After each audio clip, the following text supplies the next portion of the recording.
Religion 230, Week 11 Lecture, Catholic Reform and Trent. In the last lecture, we focused on the division in the Church started by Luther that became permanent in what is known as the Protestant Reformation. However, the idea that there was no reform going on within the Roman Church itself is mistaken, as is the idea that all the Church was doing was responding to and fighting against Protestants. Obviously, Protestant ideas and challenges were tremendously important, but there is more to the Catholic story than that.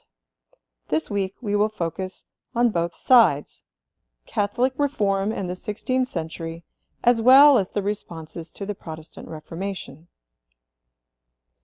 The first person to mention in the context of Catholic reform is Desiderius Erasmus, a priest, scholar, and humanist from Rotterdam.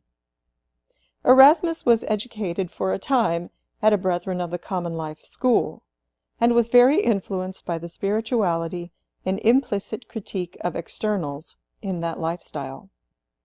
He is known as the Prince of Humanists. He wrote in a classic Latin style, and his writings were read widely and influenced a whole generation of both Catholics and Protestants. He was well known for his criticisms of the Church, particularly of the excesses and ignorance of many clergy, but also the superstitions of the laity. He instead promoted an interior, deep spirituality that was devoted to what he called the philosophy of Christ. But Erasmus's largest contribution is probably in his scriptural scholarship. His new Latin and critical Greek edition of the New Testament, the Novum Instrumentum of 1516, was a foundational text for both the Protestant and the Catholic Reformations, and set humanism at the very heart of church reform. Not surprisingly, Erasmus struggled.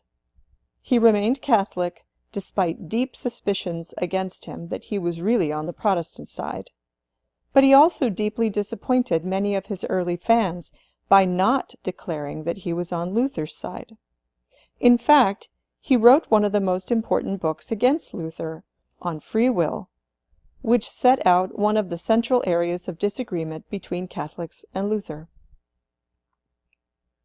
Erasmus was not the only Catholic to have a profound impact on the Church of the 16th century in both areas of reform and counter-reform. Another central character was St. Ignatius Loyola. You have heard a great deal about his life, so I will just mention the Jesuit order, that is, the Society of Jesus, officially approved in 1540. The Society was a tremendously effective instrument against Protestants, and they aided in re-Catholicizing a number of areas in Germany, but also for general reform of the Church and spread of the Church beyond the borders of Europe. As a Spaniard, Ignatius came from a religious setting that took both reform and duty seriously. Ignatius's own plan was to, quote, do great things in God's service. And his chosen method, once living in the Holy Land didn't work out, was to go to Rome and swear obedience to the Pope. His great spiritual accomplishment was the spiritual exercises, the basis of the Jesuit program. This program of meditation and mystical visualization of the life and experiences of Jesus was transformative, and helped the popularity of the Society to explode. They carried the gospel to countries around the world and founded colleges for the training of their members, as well as free schools for boys. They had great influence on rulers as their confessors and advisors, although their very success left them open to suspicion. In the 18th century, the order was temporarily suppressed, but they are still a powerful force in the Church today. The order was approved and put into use by Pope Paul III, who reigned from 1534 to 1549. He was the pope who finally took the Protestant Reformation seriously and recognized the necessity of reforming the Catholic Church, and put that plan into action by calling a council.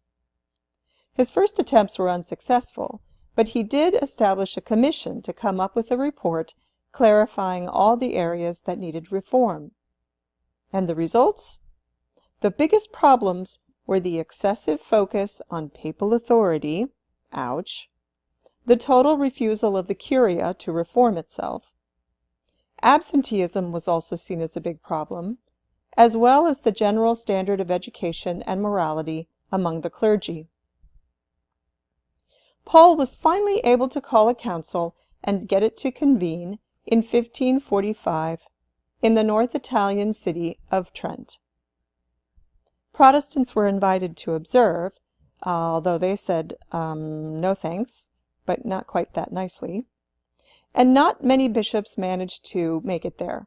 It opened with just about 25 bishops, plus a few papal legates and the leaders of some religious orders. Nothing like the 500 bishops at the Fourth Lateran Council. The numbers were never great, but it is to Paul's credit that the council continued and eventually, in 3 sessions over the course of 18 years, really transformed the church and had a huge impact. The point of the council was not so much to debate doctrine, but rather to set forth in clear, unambiguous language what the teaching of the church was and what it was not. This first session dealt with issues such as the role of the church as the interpreter of Scripture, the use of the Latin Vulgate Bible as the authoritative text, and it also gave official approval to the canon of the text. It provided statements on original sin, justification, and it affirmed the 7 sacraments of the Church. In terms of discipline, the Council gave a general demand to raise the standard of the clergy. It reminded about the importance of preaching, and it insisted that bishops should be resident in their sees and not in Rome, and they should not hold more than one office, in other words, no pluralism. However, Paul got the sense that the emperor, Charles V, was growing frustrated with the council. He thought the pace of reform was too slow, and it wasn't making any attempts to reconcile with the Protestants, which is something that Charles needed. So to avoid having Charles try to take over the council, Paul moved and then shut down the session to avoid the plague as well. Paul himself died soon after, so the new session of the council had to wait until after the election. Julius III was elected, and since he had been first president of the council, it was no surprise that he called it to reconvene, which it did from 1551 to 52. This time the session dealt with the Eucharist. It affirmed the real presence, transubstantiation, the reservation of the sacrament, and annual confession and communion, as well as penance and last rites. Protestant envoys came to this session, but their demands, like calling for a whole new council, denying papal supremacy, revoking all the decisions made so far, etc., showed that it was impossible to have them participate. In 1552, war broke out in Germany, so Julius suspended the council, which didn't reconvene for almost 10 years, and that is partially at least, or largely, because the next pope, Paul V, wanted nothing to do with it. Paul's pontificate began the same year as the Peace of Augsburg, which officially recognized the rights of Catholics and Protestants in the empire to worship freely. And the watchword of that treaty was cuius regio eius religio. In other words, whoever was the ruler in an area could establish the main church in that area, but it was allowed for both Protestants and Catholics to practice no matter what the religion of the ruler was. But the Pope insisted that Protestants would be given no concessions, and he worked tirelessly to destroy Protestantism. Likewise, he was tireless in trying to ram through the reform of the Curia, to abolish all their privileges and all abuses, and he used any repressive means he could think of to get it. He introduced the Inquisition in Rome. It had already been in Spain for some decades. And he created the Index of Prohibited Books in 1559, which was a list of condemned authors and books.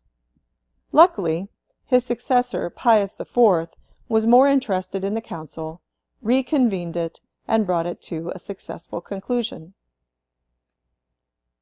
In the third period, there was some debate over whether or not any concessions should be given to Protestants, like, for example, giving the wine to the laity in communion.